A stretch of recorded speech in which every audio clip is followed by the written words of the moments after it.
Welcome once again to the Fantasy Forecast with the Grindberg and bigz. This is the weekend news recap and waiver wire show. Week 6. Producer, hit that button. Let's go.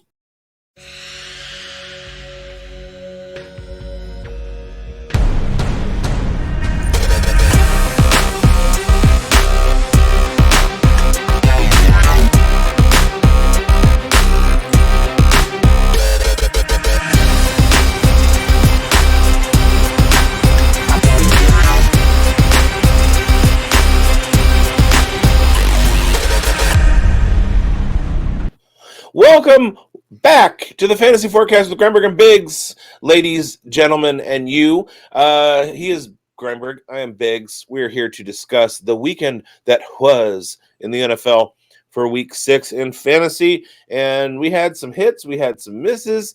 We're going to go over those. There are some compelling storylines like rookie tight ends and backup running backs and things like that we're going to discuss. So let's get into it. Michael Lindbergh, how you doing? Thanks. That's pretty formal of you, Brendan Booth.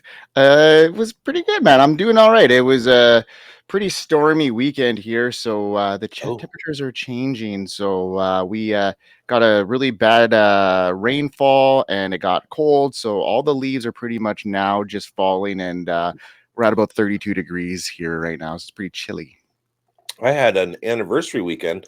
My partner and I have now been together for 15 years, a decade and a half. So we went away to the coast for basically Saturday. We drove around Northern California sampling cheeses because in our area or close to our area, it's about an hour drive. It's Dairyland. It kind of mimics Northern France. And so there's a lot of like cheese producers, and then also there are huge oyster beds in Tamales Bay. So it was a lot of cheese and oysters. We spent a good Saturday night in a tiny little town. There's a cheese shop, a grocery store, and 3 restaurants, and one of those is a hotel, and that's it. That's the town. And it was pretty cool. About some varied sausages from the market and some smoked salmon. It was a really good weekend. That's where I was for breakfast with bigz. I was in a tiny little hotel room. Rebecca took a picture of me podcasting in my underwear, so that was fun. And it was a good weekend. I have to admit, I didn't watch any football until the Sunday night game, and then I was distracted by work. So I missed a whole lot of stuff. Everything I know about this weekend comes from like looking at sleeper stats on my rosters and stuff. Yeah, well, hopefully we can get our viewers some good analysis over the weekend, because there's a lot that happened, obviously, and we got 4 big storylines, bigz, and no need to mention, spending weekends with you. At least you had some underwear on. That's a good thing. So we're going to move on here, and we're going to talk a little bit about our storyline number 1, and that is Rico Dowdle. Wow, what a redemption run. He torches the Dolphins, sets the stage for a Dallas revenge game. Now, Rico Dowdle, he told his Panthers teammates he was going to go off, and he did exactly that. He must have been telling Schulte about it too, because remember, Schulte was mentioning him on the forecast leading into the weekend. He didn't matter who was starting at running back for the Panthers. He knew it was going to be a big game, but no one, not even Schulte, could expect the eruption of 206 yards and a touchdown against the Dolphins, nearly breaking the Panthers' single-game rushing record after early turnovers by Bryce Young left Carolina down 17-0. It was Dowdle's relentless bruising runs, highlighted by a 53 and a 43-yard breakaway. What a game. bigz, he exploded onto the scene, 206 yards and that touchdown. Now he's heading into that revenge game, whose defense has been shaky at best. And Chuba Hubbard, still nursing that calf injury, is likely to miss another one. Dowdle is shaping up to be a must start in week 2 and maybe a long-term hold.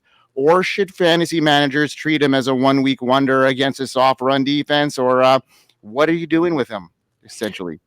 So He is absolutely an RB2. It was kind of upsetting over the offseason when he landed in Carolina behind Chuba Hubbard, because he absolutely has the skill set to be an RB1 in a room. And we saw that from his top 15 efficiency in 2024.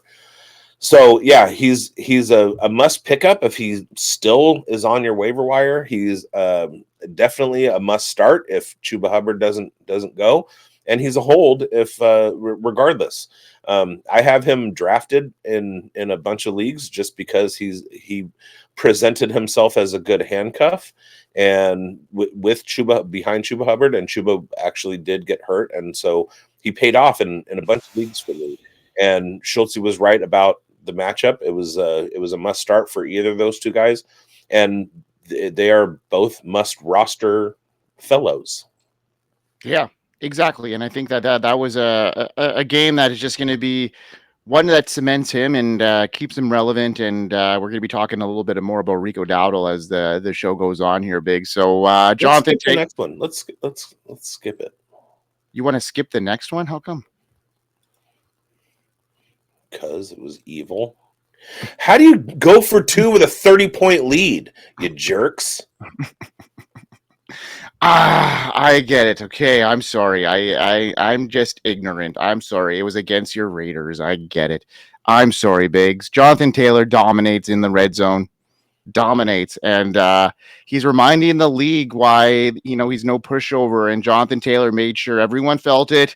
While his overall yardage, it wasn't great, but he had 3 touchdowns, and that 2-point conversion that Biggs mentioned, it delivered all kinds of physicality and vision that makes him that all-pro, and now a surging offensive line and a smart turnover-free outing from Daniel Jones. Now Taylor has consistently capitalized on short fields, and he created opportunistic opportunities for himself here. So Jonathan Taylor looking like a clear-cut RB1. He's now for surely cemented in that RB1 overall range here. After that 2-point conversion, like you mentioned, it wasn't even necessary. Is he re-entering the elite fantasy RB1 tier here, Biggs, even if his yardage isn't always there? Daniel Jones does get some of those red zone looks, and Anthony Richardson seems to be ramping up a little bit here too. So is this a ceiling thing, or is this something that we're just going to be looking at continuing on against teams like Arizona and New England that are on deck? Re-entering? Don't call it a comeback! He never left. Jonathan Taylor is an elite running back. He always has been. You might see an age cliff coming, but we're not talking about 2025. He's elite. Yeah, and the production's been there. He's just been excellent, and it was just some injuries that got him to where he was, and that's why kind of people forget about it. It's what are you doing for me now, and what he's doing for us right now is winning people leagues week after week with these 3 touchdown performances. I think this was his second one of the year. So when you can get a guy getting 3 touchdowns, he doesn't need to get any yardage, really. 60 yards can easily be, mistaken or hid when you get 3 touchdowns on the board, especially when you add some passing upside too, which he's, getting at least 4 targets a game now too. So looking great here for Jonathan Taylor moving forward. Now, Biggs, another running back situation that people like us we were talking him up a lot this offseason, and now he breaks out and he finds Washington's offensive balance without even overworking Jaden Daniels. So in a hype quarterback duel between Jaden Daniels and Justin Herbert, it was 7th round rookie Jacory Croskey-Merritt who stole the show. Washington backed an erupted 111 yards, 2 touchdowns on just 14 carries, slicing through, and he wore down the Chargers defense behind a dominant offensive line where he did put up the ball on the ground once. But you know what? It was easily forgotten because by that point, he'd already had 2 touchdowns. With Daniel still returning to form after that recent injury, the ability to lean on that ground game was important, and Croskey-Merritt did deliver. Now, with him with that 100-yard game, 2 touchdowns, 14 touches. Is he shaping up this week to be the Commanders' top waiver wire ad, or us as fantasy managers? What do you think we're doing here with him moving forward? Is this a perfect storm right now? What do we do with guys like Chris Rodriguez or Jeremy McNichols? How concerned should we be about those guys? Is Jacory-Merritt just stole the show here? Well, you really shouldn't have been playing Rodriguez or McNichols except in super emergency situations anyway. Bill is he's legit, and he's got an opportunity. That's the kind of game that solidly puts him on the coach's radar and lets him take over a backfield. But as far as a waiver wire ad on Sleeper, he's 97% owned, so it's not like he's available in many leagues. We people have been in on JCM for most of the last 5 weeks. It was just this time he actually got a chance to show it. It was his highest total number of touches, and of course the 7.93 yards per carry was pretty good. He was only in on 47% of the snaps, so you'd like to see him get a bigger snap share, but it was his second time having double-digit touches.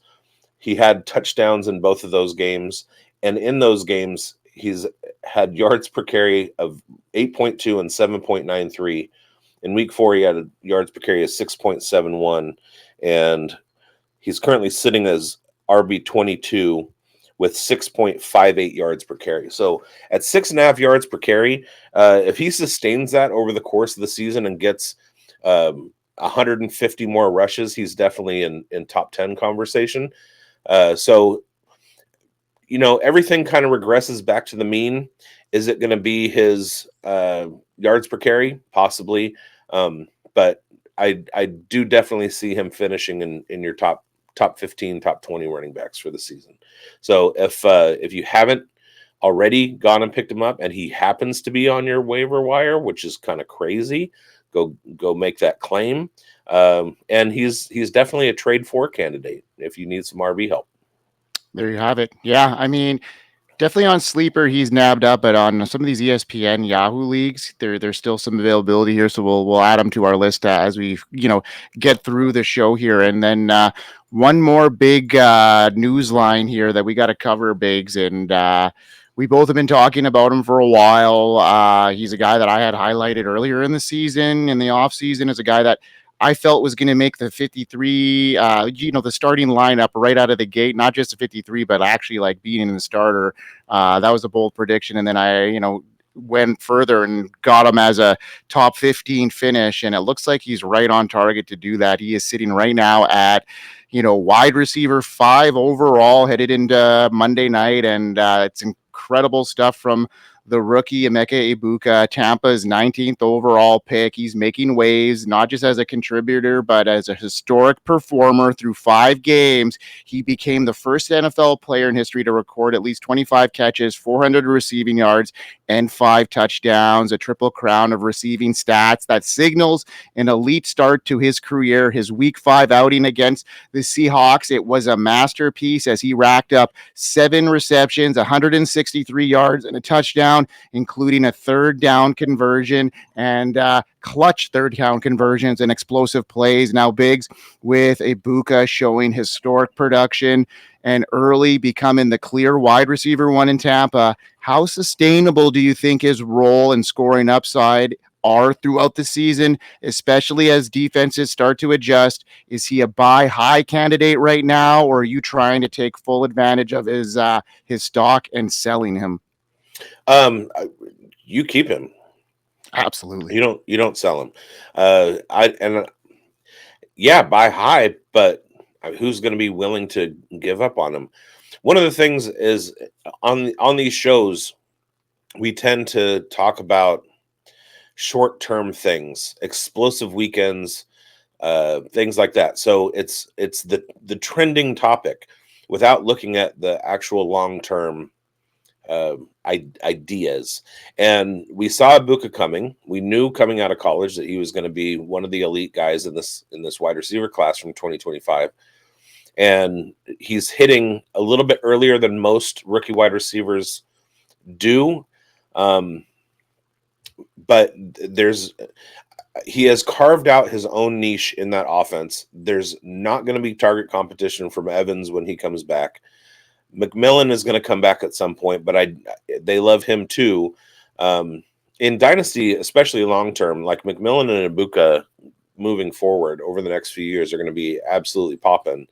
Chris Godwin doesn't present much of a challenge to Egbuka. He's just super good, and he's marking his territory in that elite tier.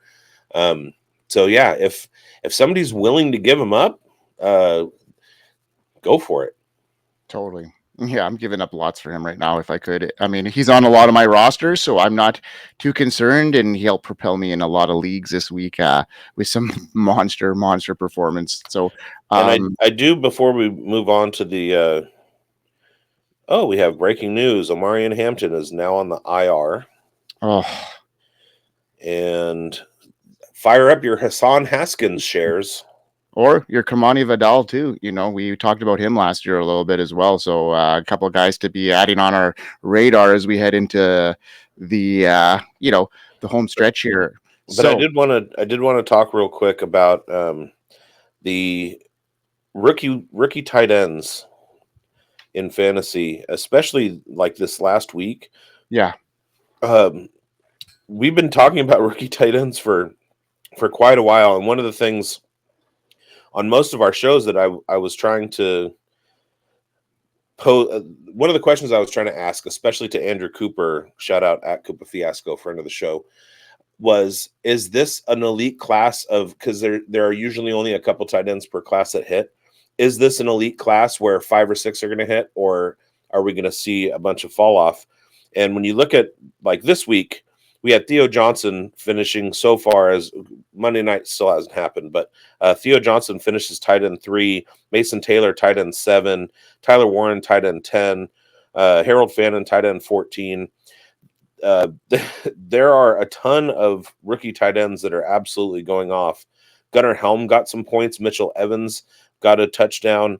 And they're outscoring guys like Mark Andrews and Hunter Henry. So be on the lookout for rookie tight ends. It is a new era. There you have it. I love it, Biggs, and we've been touting that tight end class all off season, and it's starting to come to fruition. And yeah, a lot of dart throws, and some of them are actually hitting here, and it's great to see it happen. All right, let's move into our studs and duds of the week. We every week, folks, as you know, we give our starts and sits, and then as the weekend progresses and it's Monday, well, we start talking about our hits and our misses. So let's talk about our studs and duds. And Biggs, I'll take the lead here this week, as I always let you go first. So I told everybody to sit Kenneth Walker against a stout defense here, and he did all right. He didn't get into the end zone, and he didn't only got 8.9 fantasy points. So I'd say I hit that one pretty darn good. Another one, I told everybody to sit BTJ, and that has not happened yet, that game. So we'll have to revisit that on our start and sit show coming up. Biggest whiff of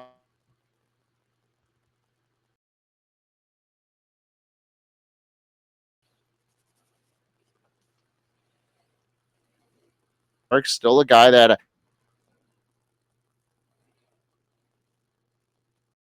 in full like I had thought, and apologize to our viewers that went on me and kept on that flame here. But I did tell everybody to start Justin Fields, who had a really nice game as well. So a couple hits, a big miss. Biggs, how did you do, man? I did much better than I have the last couple of weeks. I whiffed on Cortland Sutton. I expected Quinyon Mitchell to do what he does and absolutely shut Cortland Sutton down, but Cortland Sutton finished as wide receiver 16, which meant he was startable. So I didn't hit that one. I did say sit Geno Smith, and he had 5.92 points from the quarterback position. So that was an absolute smash. I said start Cam Scatterbo. He finished in the RB2 position, and I said start Chris Olave, who finished in flex position. So I nailed 3 out of 4 of them.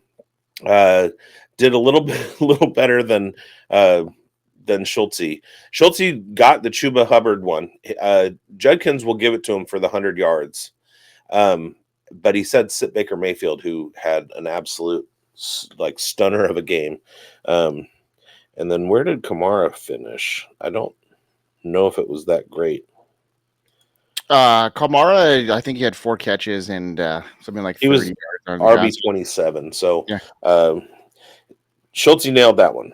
Sit Kamara, and Kamara had 9.5 points. So good job, Schultze. There you go. Big one. If they tailed Schultze on the old Rico Dowdle pick, I think you'd be sitting pretty happy here. And yeah, bigz, I think we definitely gave our viewers some good advice last week. Let's keep it up. All right. Well, let's talk about waiver wires now. And headed into week 6, there's a couple guys here that are looking pretty good and definitely are rosterable. Hopefully you have some waiver budget left to get in on some of these guys, because these are some guys that could probably fill in right away with how the injury bug has hit our fantasy lineup. So let's get into it. Let's get into the tight end quarterback position, and why don't you lead us off? Who do you got? So I'm gonna go with Dylan Gabriel. I don't have huge hopes for Dylan Gabriel. He's 5'11", and we see that short quarterbacks really do struggle in the NFL. He's also on a pretty terrible Cleveland Browns team, but this was the toughest matchup going up against Minnesota in London. It was the toughest matchup that Dylan Gabriel is going to see going over the next through the end of the season. His matchups are green, green, green. Then he has a bye, green, green, green. He's got Tennessee and San Francisco, green, orange, green, green. So that's a lot of green. That's a lot of good matchups for a quarterback to go up against. The coaching staff in Cleveland decided to go with Gabriel over Joe Flacco, which is a vote of confidence. He had a tough matchup, still managed to wind up as QB 18 so far. Worst he could finish is QB 20 if he gets surpassed by the Monday night game. So in Superflex leagues, he's definitely startable. In redraft leagues, he's holdable, and he's not really going to hurt you if he becomes if you have a bye week and you have to throw him in there. So there are a lot of quarterbacks. He doesn't really he didn't really add a whole lot in the run game for us to see, but I would make a claim on Dylan Gabriel. Yeah, and you had we mentioned pre-show about a tight end that we mentioned last week. You want to hit base on that a little bit here while you're talking about quarterbacks and tight ends? Well, last week I went into the show sheet to add Theo Johnson to the priority ads at tight end, and you had beat me to it. And then this week he scored 2 touchdowns, and then I was going to add him again. And then I decided, now, since we talked him up last week, everybody knows, basically. So I wasn't going to, I changed it to the Dylan Gabriel ad. But Theo Johnson emerging as a prime target for Jackson Dart. We knew with Malik Neighbors going down that there was going to be some elevation to Jackson Dart's targets, and Theo Johnson definitely looks like one of them. For a rookie tight end to score 2 touchdowns he's his second year. For a young tight end like Theo Johnson to score 2 touchdowns with a rookie quarterback who's just kind of getting his bearings in the league, Theo Johnson is absolutely a smash, especially if you A, missed the show last week, or B, saw the show, didn't make the claim, and he's still available. Go get him.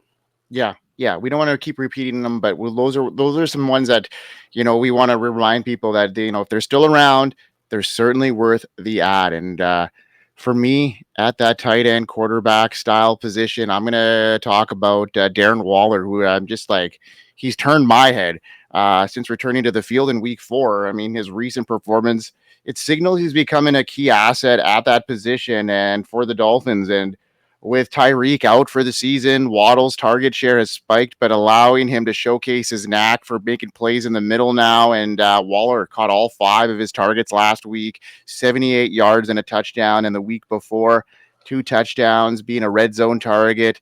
In week 4, great stuff here. 3 touchdowns over 2 weeks. He's the second in receptions. And we saw what Jonnu Smith did last year in this Miami offense. And I think that I guess they were really serious about bringing Waller back and putting him right into that role. And I just wasn't sold on him being at that stage and being able to return to, good form. But he did all the work, looking pretty good. And as long as Darren Waller can stay healthy, he looks like to be a keystone piece of that Miami offense, as long as McDaniels is still the head coach. So we'll see about that. That could be a short string as well. But for now, he's putting up tight end 1 numbers in a landscape that is yearning for people to break out. bigz mentioned some rookies. Well, I'm mentioning a veteran here, and if we can get some production at tight end at this stage of the year, go ahead and pick him up and see what he can do. If it's just a flash in the pan, he's easy enough to drop. But if this is really something that's a pattern of something that's going to happen, put some money down, see what happens. Yeah, I think one of the funniest things that has happened all season was Darren Waller going to the Dolphins, and then everybody in the fantasy sphere, everybody in our purview, that is a degenerate that has tens of teams out there, was like, I did it. I drafted Darren Waller in a league, right? Just about everybody has one Darren Waller share, which is comical. But in this offense,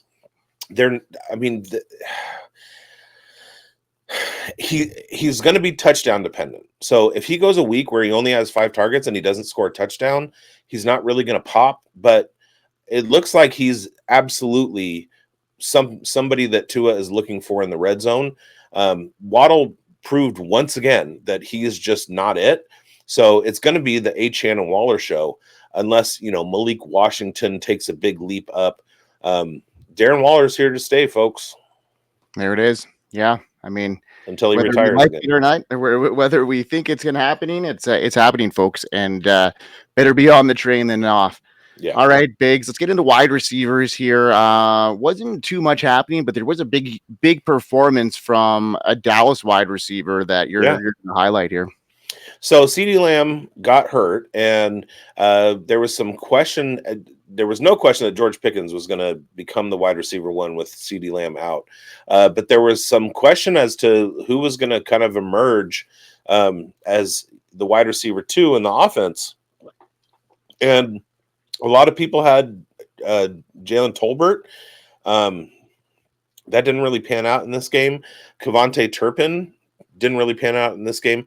Ryan Flournoy, if we dig into this game, he had a 57% snap share, which is up from 0, 12, 32, and 23 over the last 4 weeks. So he definitely gets a boost with CeeDee Lamb being gone. He's been in the league a couple of years. He's 25. He's 6'1", 200 pounds. So he's got the size. But he had 9 targets, 6 catches on 114 yards, 19 yards per catch, which kind of jumps out. And then so far before the Monday night games, he's sitting as the wide receiver 13. That's without a touchdown. So if he can return that kind of production week after week until CeeDee Lamb is back, you're getting a top 24 wide receiver off the waiver wire. And if he adds a touchdown, suddenly he's looking at like point totals in the mid-20s. So he's definitely going to be available on Sleeper. He's available in 94% of leagues. So Ryan Flournoy is out there, folks. Go grab him. And just like you said with Waller, like, take the chance. He's easily droppable if he doesn't repeat this. But I feel like he's going to do at least while CeeDee Lamb is on the mend. Yeah, I mean, people had some aspirations for Jalen Tolbert, but it looks like it's actually Flournoy, and let's tail it up and see what happens. Worst thing you could do is you're going to have to drop him. But if he can keep this up, especially while CeeDee Lamb is out, something to keep your eye on. And another guy that I'm looking to keep my eye at the wide receiver position is, he's kind of on the verge of worth rostering at this stage. And some of the deeper formats, shallow ones, it might not be something yet, but it's something that I've thinking that's going to be a strong second half component here, and a guy that's going to contribute quite a bit in the second half. And he's contributing right now, to be honest. I mean, Torrey Horton has emerged as a tantalizing fantasy option at wide receiver, especially for managers looking for a deep stash headed into week 6. Over the past month, he's seen a healthy dose of targets, 15 across 4 weeks. Not too bad for a rookie with some depth at the wide receiver position. The rookie, he's flashed some upside too, consistently deliver at least 11 PPR points in 3 of his 4 games here, mainly thanks to his knack for finding the end zone. And he's got that touchdown upside. His rate is a bit inflated, might be unsustainable. We'll have to see, but he's got some potential, and that ceiling makes him an intriguing play. There's some decent matchups coming up, so with some buys, if you're really struggling at wide receiver, and you never know what could happen. His role is slowly increasing here. Seattle's week 6 opponent, week 7 and week 8, they're okay, but I'm looking towards the second half of the season, and he could be a deep stash here. Not a whole lot of opportunity in the waiver market for wide receivers right now, but a guy that's can score some touchdowns. I think he's worth a flyer here, and someone that can add some stability to your lineup. So give him a worth. Give him a shot, and he may be a boom or bust option, but he could be on the radar as some consistency comes up, and God forbid an injury to either JSN or Cooper Kupp, and he your mouth. Catapults into very much a starting role every week, and that is very advantageous the way that the Seahawks are playing right now, and Sam Darnold's looking pretty darn good as well. Torrey Horton is my 7th most owned wide receiver on Sleeper because he was a very affordable late round dart throw, and I think I have a 25% share. 25% of my rosters have Torrey Horton. So yeah, I've been in on the kid for a while, and I'd love to see him emerge. Unfortunately, with all of the injuries and everything, I had to drop him to pick somebody up to put in my lineup, and it was the week that he goes out and pops. But yeah, go get Torrey Horton. He's good. Yeah, I mean, and we talked a little bit about him in the offseason as the rookie guide was coming out, and we had some conversations back and forth, and landing spot had a lot to do with it. And just like a lot of these wide receivers, if you get a good spot and there's an opportunity here in that Clint Kubiak offense that sometimes favors the slot or the tight end position a bit right off the line. So there could be some opportunity here. And like I said, Cooper Kupp looks okay, but you never know what could happen with him. And if the Seahawks get out of favor and things start to slip a bit, they could be looking at their younger wide receiver to give him some more looks. And I really like to see the upside here in the second half now. Yep. Let's spotlight our running back rooms, because there's a couple running backs that, it's the position that kind of is the one that is sought after, at the mid-season part, because, those are the guys that can fill in and actually have a role and make a contribution to your fantasy lineup. Now, bigz, let you go first here. Let's get into the running back spotlight.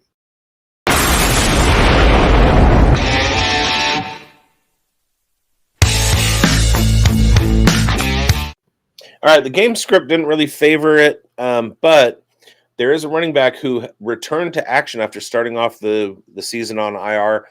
He had 4 touches against the Arizona Cardinals. The Titans are easing Tyjae Spears back into the back into the offense. The offense is good too, yeah. Tyjae Spears is a dynamic running back who's very explosive. He's had time to recover. He's getting back into action, and he's available in 72% of leagues on ESPN. So go grab Tyjae Spears as a priority running back. The thing about Spears is similar to other running back rooms like Detroit, when you have a couple of guys who are both going to be sharing touches, Tyjae Spears is going to be getting carries and be used in the passing game along with Tony Pollard. And then if something happens to Tony Pollard, Tyjae Spears' share is going to increase. So you're going to want to have him on your roster, especially if you have Tony Pollard. Go out and grab Tyjae Spears now. Yeah, I mean, got a feel for those Arizona Cardinal fans right now after that loss. Losing the way in that fashion that they did, pretty embarrassing. And I feel for anybody that is donning a Cardinals uniform jersey today, because it's a tough one to swallow. Yeah. Anyways, what do you think, Biggs? Should I get into my spotlight here? Sure. Let's do it.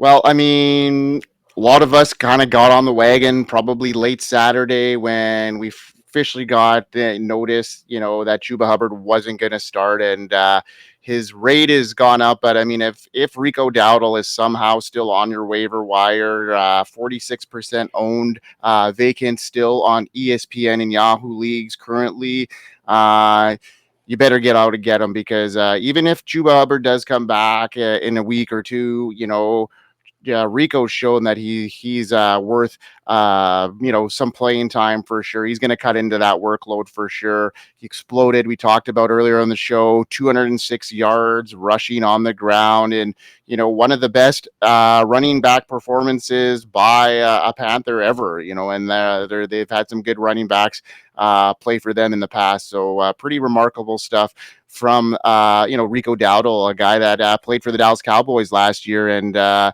he's going to have his revenge game coming up, and I think we can continue this hot streak moving on. I may not go so bold and make him a start of the week, because I did that with Woody Marks, but temper some expectations here. But just know that Rico can handle some work. He could show out, and he's feeling pretty comfortable with the Panthers right now, and we'll see what happens as the next game progresses and the rest of the year. But if he's out there, he's certainly worth the ad here. And another guy that maybe before I get you to comment on that, Biggs, if Jacory Croskey-Merritt is out there as well, a guy we definitely need to get on there. We talked about him in depth, but he's gobbled up on a lot of sleeper leagues. But if for some reason he is out there, I would probably put him ahead of Rico if he's there. But Rico Dowdle is probably the most common one this week in some of those shallower leagues here. So Biggs, what are your thoughts on Rico? I talked to you a little bit about him earlier, but anything else to add? I don't, because we talked about them earlier, and if both of those guys, Rico Dowdle and Jacory Croskey-Merritt, if they're available on your waiver wire, make the claim. Yeah, agreed. Well, we got a lot going on here on FSAN. Some live shows hitting up the network. Our next show is going to be live here Thursday night, points after Thursday. You're going to see Grindberg and bigz doing the live coverage. We had a good show last week, a lot of action in the chat, so be sure to come and join us after Thursday night football. Bigz is always here Sunday morning, whether it's in a hotel room, a car, the bathroom, it doesn't matter. He's here for you no matter what he's doing. That's early morning for him, so we appreciate him making the effort to get up at 8:30 Pacific time to get your start and sit questions.